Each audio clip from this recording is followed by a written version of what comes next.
नमस्कार दोस्तों, मेरे चैनल पे आपका स्वागत है। अभी आप जो देख रहे हैं वह है कालिंजर दुर्ग की रक्षा प्राचीर। ये है कालिंजर दुर्ग का मुख्य प्रवेश द्वार। चलिए अब हम चलते हैं इस दुर्ग के अंदर। अंदर जाने से पहले मैं आपको थोड़ा सा इसका इतिहास बताना चाहूँगा। समुद्र मंथन जब हुआ था तो भगवान शिव ने विष का पान किया था। विष का पान करने के बाद उन्होंने विष का प्रकोप शांत करने के लिए यहीं पर तपस्या की थी। इसलिए इस क्षेत्र को काल अर्थात विष पर विजय प्राप्त करने के कारण कालिंजर नाम पड़ा। लगभग 800 राजाओं ने समय समय पर इस किले पर शासन किया, लेकिन अभी तक यह जानकारी नहीं है कि किसने यह किला बनवाया था। इस किले की सुंदरता अद्भुत है। हम अभी यह देख करके अंदाज़ा लगा सकते हैं कि पहले यह किला कितना सुंदर रहा होगा। यह किला तांत्रिकों के लिए भी प्रसिद्ध है। चलिए अब हम टिकट काउंटर की तरफ चलते हैं। ये सामने जो आप देख रहे हैं यह है टिकट काउंटर, और जो आप इसके बगल से देख रहे हैं वह है पार्किंग एरिया। यहाँ पर आप अपनी गाड़ी पार्क कर सकते हैं। तो जो टिकट है वो 25 रुपये की है, और इसके बाद आप यहाँ से एंट्री करेंगे। तो चलिए अब आगे चल कर के आपको दिखाते हैं कि कालिंजर में हम कौन कौन सी जगह घूम सकते हैं और इसका स्थल विन्यास क्या है। ये देख लीजिए, इसमें सारी जानकारी दी हुई है कि इसमें हम क्या क्या देख सकते हैं।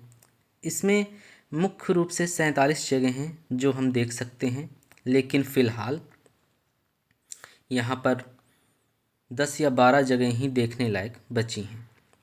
यहाँ पर आप उन सभी के नाम देख सकते हैं, जैसे मृगधारा, पन्ना दरवाज़ा, चौबे महल, रानी महल, जखीरा महल आदि आदि आदि।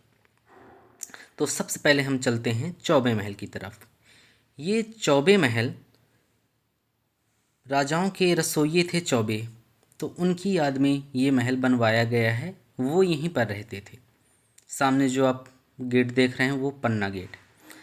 चौबे महल के जब हम अंदर चलते हैं तो इसका आर्किटेक्चर बुंदेली शैली में बना हुआ है। बुंदेली शैली हिंदू और मुस्लिम आर्किटेक्चर के मिश्रित भाग को लेकर के बनाई गई है। यहाँ पर आप इसकी खूबसूरती को अच्छे से देख सकते हैं। चौबे महल अभी ज़्यादा अच्छी अवस्था में तो नहीं बचा है, लेकिन फिर भी यह एक महत्वपूर्ण दर्शनीय स्थल है। कालिंजर दुर्ग का एक प्रसिद्ध स्थान है। चलिए अब इसके अंदर चलते हैं। बाहरी सुंदरता इसकी मनमोहक तो है ही, आंतरिक भी बहुत ही खूबसूरत है। चलिए अब अंदर चलते हैं। अंदर आप देखेंगे कि फर्श बहुत ही अच्छी बनी हुई है। शायद इसमें मरम्मत का काम हुआ है, लेकिन जो छत है वो अब जीर्ण सी सी बची है। छत पहले लकड़ी के बड़े बड़े गोलों के ऊपर बनी रहती थी, और लकड़ी की ही उसमें पटिया जैसी रहती थी। हालांकि अब इस महल को बने बहुत 100 वर्ष हो गए हैं, शायद इसीलिए मरम्मत न होने के कारण यह खराब हो गई है। लेकिन फिर भी हम अंदाज़ा लगा सकते हैं कि उस समय यह कितनी बेहतर अवस्था में रही होगी। ये चौबे महल का आंगन है। पारंपरिक निर्माण शैली बुंदेली शैली का प्रतिनिधित्व करता ये आंगन। ये जो आंगन की डिज़ाइन है ये आपको सभी महलों में दिखाई पड़ेगी। लगभग सब में ऐसी ही डिज़ाइन बनाई गई है। प्राचीन समय में यही डिज़ाइन सभी जगह बनाई जाती थी। ये देख सकते हैं आप। यहाँ से शायद सीढ़ियाँ रही होंगी ऊपर जाने के लिए, या फिर बाथरूम रहे होंगे यहाँ पर। अभी तो यहाँ से पूरा दरवाज़ा बना हुआ है। चलिए अब मुख्य भवन की तरफ चलते हैं, देखते हैं क्या यहाँ भी सब सही सलामत है। चलिए चलते हैं।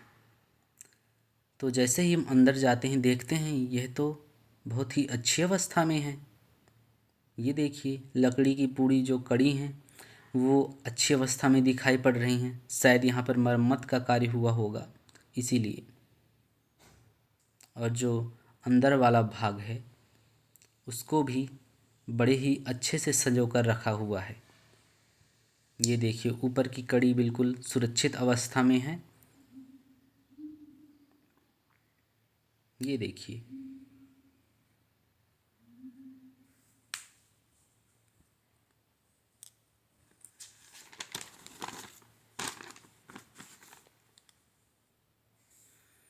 चलिए अब चौबे महल से बाहर चलते हैं और आपको अन्य कई जगह दिखाते हैं। सबसे पहले अब हम चलेंगे उस प्राचीर को जिसे आपने पहले वीडियो में देखा था। शायद ये जो गेट बना हुआ है यह पहले एंट्रेंस गेट रहा होगा, ऐसा माना जा सकता है। यहाँ पर एक समाधि या मकबरा जैसा भी कुछ बना हुआ है। ये देखिए ये जो आपको सामने स्थान दिख रहे हैं ये शायद सैनिकों के रहने के लिए रहे होंगे ताकि वो गेट की सुरक्षा करें।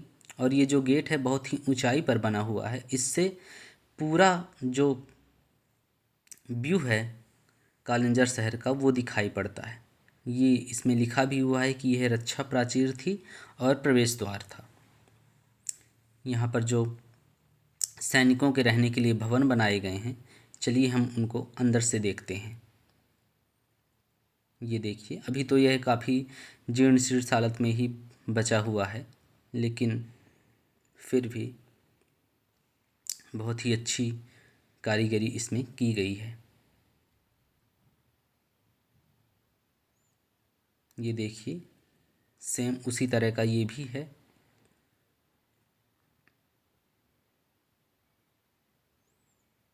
चलिए अब चलते हैं अपने मुख्य द्वार को देखने।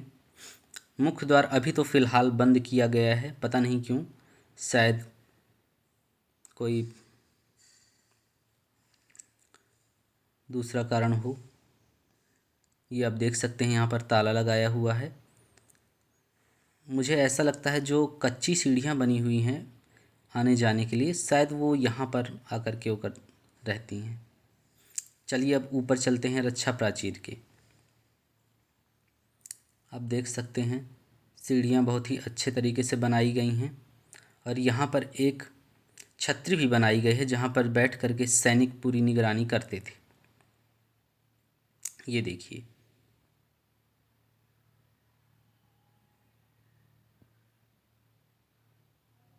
यहाँ से आप पूरे कालिंजर शहर और विभिन्न पहाड़ियों को बखूबी देख सकते हैं। क्या सुंदर नज़ारा है, आप खुद ही देख लीजिए। ये देखिए ये है मुख्य गेट और ये है सुंदर पहाड़ियों का मनोरम दृश्य।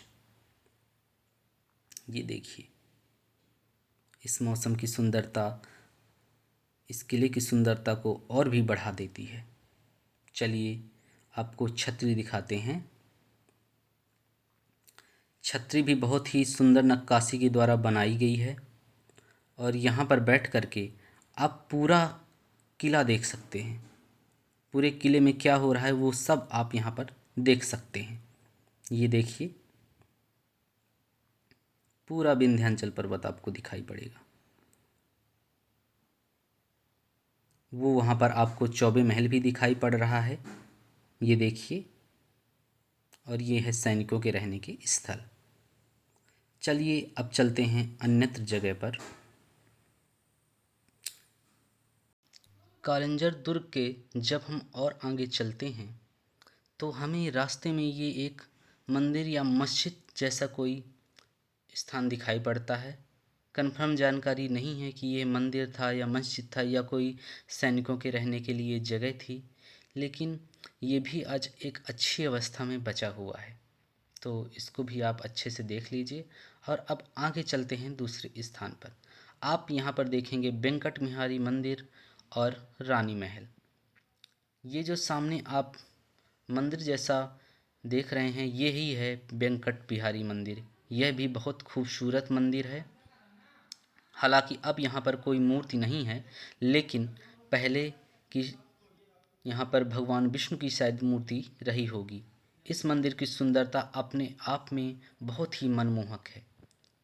हालांकि अब इस पर कुछ मरम्मत का कार्य भी किया गया है, जिससे यह और भी सुंदर हो उठा है। मंदिर के बगल से आप देख सकते हैं रानी महल, उसको हम बाद में देखेंगे। पहले हम देखते हैं वेंकट बिहारी मंदिर। ये मंदिर की नक्काशी बुंदेली शैली का प्रतिनिधित्व करती है और आप इसे बखूबी इसमें देख भी सकते हैं। यहाँ पर पुरातत्व विभाग ने बहुत ही अच्छा काम किया है। यहाँ पर लिखवा दिया है कि कैसे ये मंदिर बना, जिसे आप जूम करके देख भी सकते हैं। फिलहाल हम इस मंदिर की सुंदरता का आनंद उठाते हैं। ये देखिए, हम अंदाज़ा लगा सकते हैं कि उस समय की कारीगरी कैसी रही होगी। ये देखिए। चलिए अब हम मंदिर के अंदर जाकर के देखते हैं कि मंदिर के अंदर क्या है। ये देखिए, चलिए चलते हैं।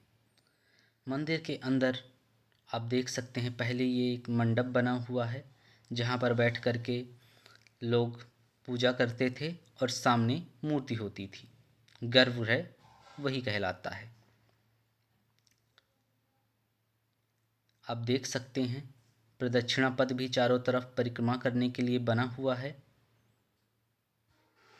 और गर्भगृह में फिलहाल अभी कोई मूर्ति नहीं है। शायद मूर्ति चोरी हो गई है या फिर एएसआई ने अपने पास रखी हुई है। फिलहाल यहाँ पर कोई भी मूर्ति नहीं है, लेकिन उस मूर्ति के रखने के निशान आप बखूबी यहाँ पर नीचे देख सकते हैं। ये देखिए। चलिए अब इस मंदिर के ऊपर चलते हैं और इसके छत्रों का निरीक्षण करते हैं। ये देखिए, यहाँ पर बहुत सारे छत्र बनाए गए हैं जो अभी भी बहुत ही सुंदर अवस्था में हैं। ये देखिए, आप इसकी नक्काशी को देख करके आप अंदाज़ा लगा सकते हैं कि उस समय यह मंदिर कितना ही अच्छा रहा होगा। यहाँ पर बहुत ही ठंडी ठंडी हवा चलती है और इसमें बैठ करके आप चारों तरफ से हवा ले सकते हैं। ये देखिए, यहाँ पर आप बैठ करके किसी भी तरफ से हवा चलेगी आपके पास ज़रूर आएगी। ये देखिए, यहाँ से आप कालिंजर किले के लिए विभिन्न रोड जो बनाई गई हैं और जो प्राकृतिक सुंदरता है उसको बखूबी देख सकते हैं। ये देखिए, इस छत्रप की सुंदरता। चलिए अब चलते हैं हम रानी महल की तरफ। रानी महल रानी का महल था और वेंकट बिहारी मंदिर के जस्ट बगल से बना हुआ है। इस महल की सुंदरता भी आप बखूबी देख सकते हैं। हालांकि इसका बहुत सारा पार्ट जर्जर हो चुका है, लेकिन फिर भी यह अपने आप में बहुत ही मनमोहक है। चलिए हम इसके पीछे वाले गेट से प्रवेश करते हैं। ये रानी महल का पीछे वाला गेट है। इसी से रानी वेंकट बिहारी मंदिर में पूजा करने के लिए आती रही होंगी। चलिए अब इसके अंदर चलते हैं। आप देख सकते हैं इसमें जाने के लिए कैसी भूल भुलैया बनाई गई है, ताकि डायरेक्ट कोई रानी महल में अंदर ना आ सके। यह रानी महल का आंगन है। बुंदेली शैली में बना यह आंगन अपनी नक्काशी के लिए बहुत ही प्रसिद्ध है। हालांकि अभी यह नक्काशी उतनी दिखाई नहीं पड़ रही है, लेकिन फिर भी आप अंदाज़ा लगा सकते हैं कि उस समय यह नक्काशी कितनी सुंदर रही होगी। यहाँ पर रानी अपनी सेविकाओं के साथ नृत्य का अभ्यास करती रही होंगी और या फिर ऊपर बैठ करके नृत्य का आनंद उठाती रही होंगी।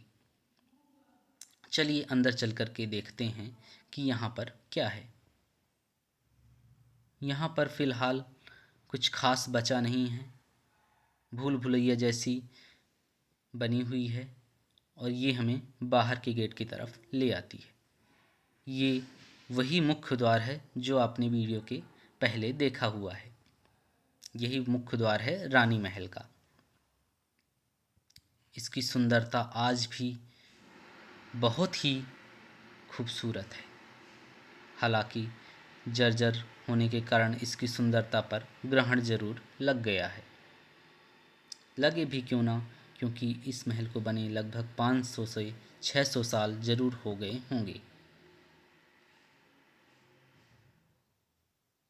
ये देखिए क्या कलाकारी की गई है इस महल पे। इसकी चौखट भी अभी पूर्णतः जीर्ण शीर्ष हो गई है और ये जो सामने दरवाज़ा था इसको शायद बंद कर दिया गया है और हम फिर वापस उसी आंगन में आ गए हैं। ये देखिए आंगन पर की जो ये स्तंभ है उन पर कैसी कलाकारी की गई है। ये देखिए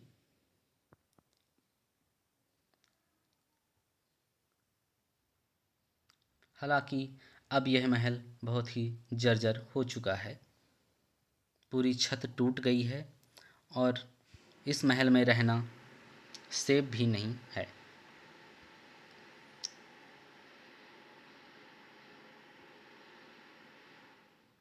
ये देखिए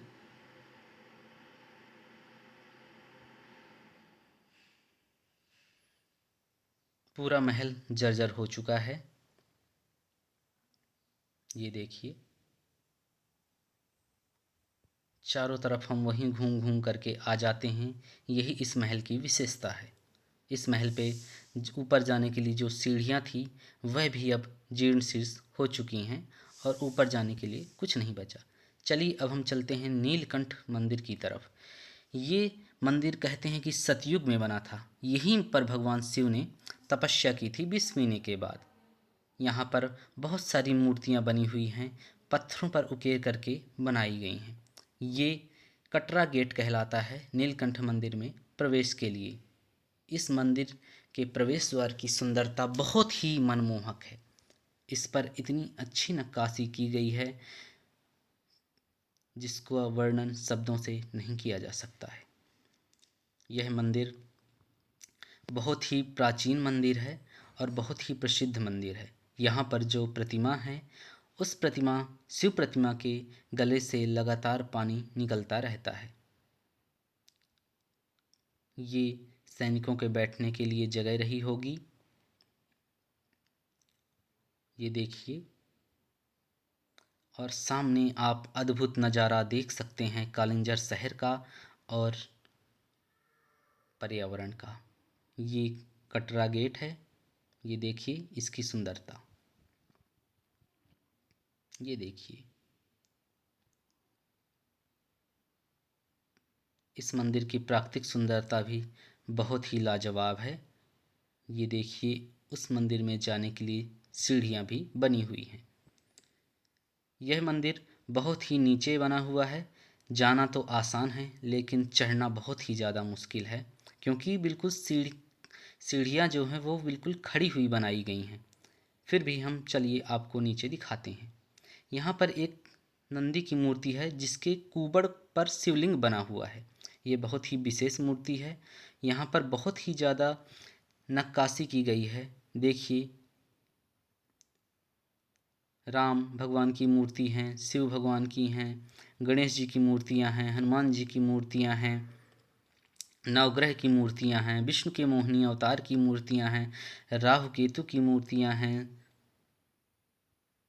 चलिए आपको एक एक करके दिखाते हैं। ये भगवान हनुमान जी की शायद मूर्ति है जिस पर सिंदूर चढ़ा हुआ है। ये देखिए इस पहाड़ी पर जो ये चट्टान है इससे लगातार पानी रिसता रहता है और नीचे आप मंदिर का मंडप देख सकते हैं। कहते हैं यह मंडप 6 मंजिला था, सॉरी 7 मंजिला था, लेकिन भूकंप में 6 मंजिलों के टूट जाने के कारण अभी यह एक ही मंडप बचा हुआ है। ये देखिए आप पानी के निशान देख सकते हैं। ये देखिए चलिए अब आपको मूर्तियों पर नज़र डलवाते हैं। मुस्लिम शासकों द्वारा बहुत सारी मूर्तियां तोड़ दी गईं, लेकिन फिर भी कुछ बहुत ही अच्छी अवस्था में हैं। ये देखिए यहाँ से लगातार पानी टपकता रहता है। ये भगवान शिव का शिवलिंग है जिनकी पूजा हो रही है, लोग कर रहे हैं और बहुत सारी मूर्तियाँ तोड़ दी गई हैं। अधिकांश मूर्तियाँ तो पता नहीं चल पा रहा किसकी हैं, लेकिन कुछ का बता जाना संभव है। जैसे यह एक शिवलिंग की मूर्ति है, ये देखिए तीनों शिवलिंग हैं। बगल में गणेश जी की प्रतिमा है, पार्वती जी की प्रतिमा है, और यह कोई टूटा हुआ भाग है, शायद मंदिर का हो। ये देखिए काल भैरवी की प्रतिमा है।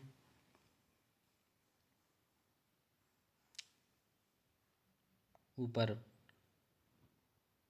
आप देख सकते हैं शिवलिंग, जगह जगह शिवलिंग बने हुए हैं।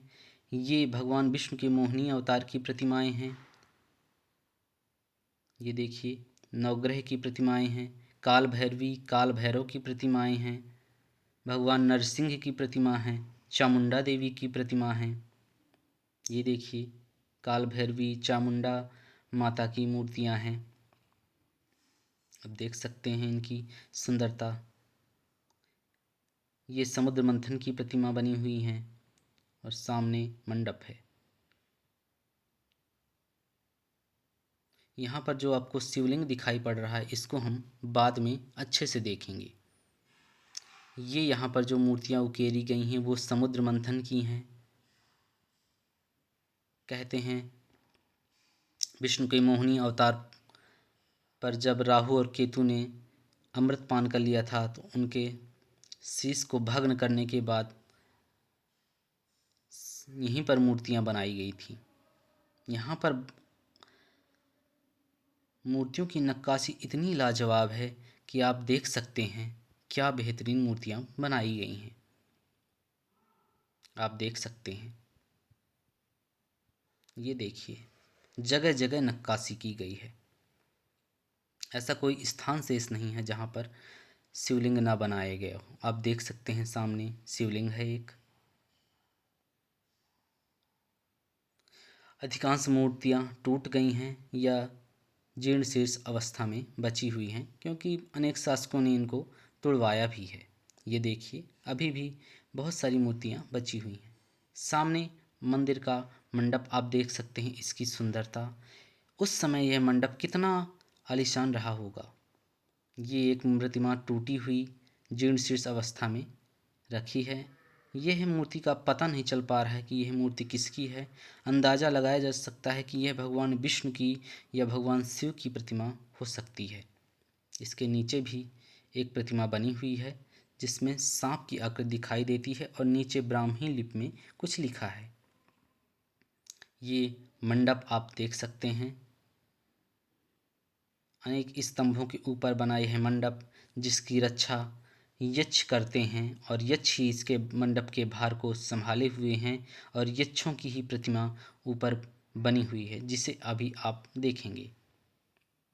ये देखिए मंदिर के स्तंभ को कैसे टांग करके इस मंडप को सुरक्षित किया गया है, क्योंकि यह मंडप भूकंप में शायद टूट गया रहा होगा। ये सामने आप यज्ञ करने का स्थान देख सकते हैं। ये देखिए मंडप की सुंदरता आज भी बहुत ही मनमोहक है। ये देखिए यक्षों की प्रतिमाएं जगह जगह बनी हुई हैं। सामने आप नक्काशी देखेंगे और मेन गेट देख सकते हैं।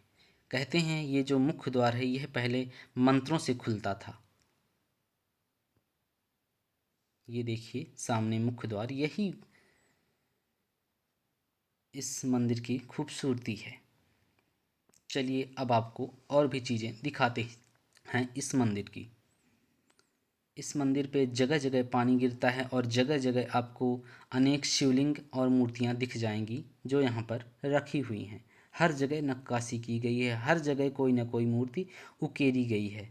इस मंदिर की यही सबसे महत्वपूर्ण बात है कि यहाँ पर हर जगह आपको देवी देवताओं की मूर्तियाँ मिल जाएंगी। चट्टानों पर बनी यह मूर्तियाँ आज भी बहुत ही मनमोहक हैं। चलिए अब हम आपको दिखाते हैं काल भैरव की सबसे बड़ी मूर्ति, और नीचे बनी है काल भैरवी की मूर्ति। यह खड़ी चट्टान पर बनाई गई एक बहुत ही मनमोहक मूर्ति है। आप इसकी सुंदरता को अभी भी देख सकते हैं। जिस कलाकार ने यह मूर्ति बनाई होगी वह कितना विद्वान रहा होगा। नीचे काल भैरवी की प्रतिमा है और ये बड़ी प्रतिमा काल भैरव जी की है। ये जो शिवलिंग आप देख सकते हैं ये बहुत ही महत्वपूर्ण शिवलिंग है। इस पर 1000 शिवलिंग छोटे छोटे और बने हैं, जिस पर अगर आप ऊपर से पानी डालेंगे सभी शिवलिंग पर पड़ेगा। आगे आप देख सकते हैं राम कटोरा तालाब। यह तालाब शायद उस समय बहुत ही प्रसिद्ध काम के लिए प्रयुक्त किया जाता रहा होगा, लेकिन अभी इस पर पानी की मात्रा बहुत ही कम है। यहाँ पर शायद राजा लोग नहाते रहे होंगे या धार्मिक काम के लिए रखे रहे होंगे। आगे आप देखेंगे कोट तीर्थ जलाशय। यह जलाशय राजा अमान सिंह महल के पास ही में बना है। शायद राजा यहाँ पर वन विहार करते रहे होंगे और यहीं पर जल विहार भी करते रहे होंगे। सामने आप बरगद का वृक्ष देख सकते हैं। यहाँ पर बहुत सारी प्रतिमाएं पड़ी हुई हैं जीर्ण शीर्ष अवस्था में। ये देखिए। चलिए इस तालाब को देखने के बाद हम आपको दिखाते हैं राजा अमान सिंह का महल, जो आप बिल्कुल सामने देख सकते हैं। यहाँ पर एक मंदिर भी बना हुआ है और एक छत्रप भी बना हुआ है। यही है अमान सिंह महल। चलिए अब आपको अंदर से दिखाते हैं राजा अमान सिंह महल कैसा है। ये है राजा अमान सिंह का मुख्य महल। आप देख सकते हैं यह महल अभी बंद है और प्रवेश वर्जित है। इस पर एएसआई की बहुत ही मूल्यवान मूर्तियाँ रखी हुई हैं, इसलिए यह बंद ही रहता है। ये आप देख सकते हैं इस मंदिर की कलात्मकता क्या रही होगी उस वक्त। अभी भी यह मंदिर बहुत ही सुंदर दिखाई पड़ता है। ये देखिए, यहाँ पर राजा की कचहरी लगती थी और सारे मंत्री यहाँ पर बैठते थे। ये दीवार अब तो बहुत ही ज़्यादा जर्जर हो चुकी है। सामने आप देख सकते हैं राजा अमान सिंह महल के बारे में लिखा है, जिसे आप पढ़ भी सकते हैं। ये देखिए, इस मंदिर महल की सुंदरता आज भी लाजवाब है। अब आप चलते हैं मृगधारा की तरफ। मृगधारा, पहले यहाँ पर एक हिरण की मूर्ति थी। जो सामने आप बिल्डिंग देखेंगे उसमें हिरण की मूर्ति थी और उससे मुख से पानी निकलता रहता था 24 घंटे। तो बाद में वह मूर्ति किसी ने तोड़ दी। मृगों के चित्र अभी भी हालांकि यहाँ पर बने हुए हैं और यहाँ पर नीचे शिवलिंग भी था। चलिए हम आपको सब दिखाते हैं। यही वो स्थल है। यहाँ पर भी आप प्रकृति की सुंदरता का मनमोहक दृश्य उठा सकते हैं। चलिए अब अंदर चलते हैं और देखते हैं क्या है। ये देखिए, यहाँ भी बहुत ही सुंदर नक्काशी की गई है। ये देखिए इसकी सुंदरता कितनी लाजवाब है। ये देखिए सामने जो आपको पानी गिरता हुआ दिख रहा है, वहाँ पर एक हिरण की मूर्ति थी। अभी हम आपको दिखाते हैं। ये देखिए, अब वह मूर्ति टूट चुकी है, लेकिन मृगों के चित्र अभी भी आप यहाँ पर देखेंगे। और यह पानी एक शिवलिंग पर गिरता रहता था। हालांकि शिवलिंग अब वह टूट गया है या फिर चोरी हो गया है। ये देखिए, यहाँ पर शिवलिंग पहले था। चलिए अब चलते हैं पत्थर महल मस्जिद की तरफ। यह मस्जिद बहुत ही जीर्ण हो चुकी है और इसका कोई भी भाग अब देखने लायक नहीं बचा है।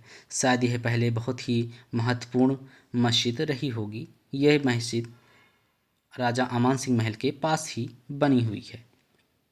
अब यह बहुत ही खराब है। यहाँ पर एक और मस्जिद बनी हुई है। इसका नाम तो यहाँ पर नहीं लिखा हुआ है, पर देखने में यह बाद के समय की बनी हुई दिख रही है, क्योंकि यह अभी भी बहुत ही सही सलामत अवस्था में बनी हुई है। यहाँ पर भी एक तालाब बना हुआ है। इस तालाब का नाम शायद सास बहू तालाब या बुढ़ा बुढ़ी तालाब है। आप देख सकते हैं यहाँ पर मोती महल है। मोती महल भी अब बहुत ही जीर्ण शीर्ष अवस्था में बचा हुआ है। ये देखिए, पहले इसकी सुंदरता क्या रही होगी आप देख सकते हैं। ये देखिए, इसके अंदर जाने पर आपको इसका जीर्ण शीर्ष भाग दिखाई देगा।